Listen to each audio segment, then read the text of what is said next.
बिस्मिल्लाहिर्रहमानिर्रहीम। अस्सलाम वालेकुम।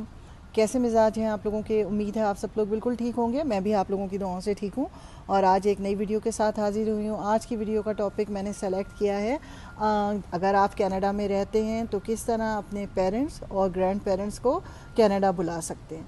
कौन कौन से तरीक़े हैं और कितने अरसे तक के लिए आपके पेरेंट्स यहाँ पर रह सकते हैं, क्या उनको यहाँ रहने के बाद कौन कौन सी सहूलतें जो हैं वो हासिल हो सकती हैं और क्या तरीक़ेकार है। बिस्मिल्लाहिर्रहमानिर्रहीम। अस्सलाम वालेकुम।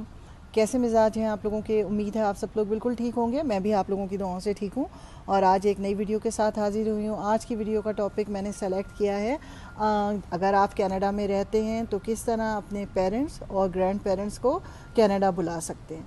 कौन कौन से तरीक़े हैं और कितने अरसे तक के लिए आपके पेरेंट्स यहाँ पर रह सकते हैं, क्या उनको यहाँ रहने के बाद कौन कौन सी सहूलतें जो हैं वो हासिल हो सकती हैं और क्या तरीक़ेकार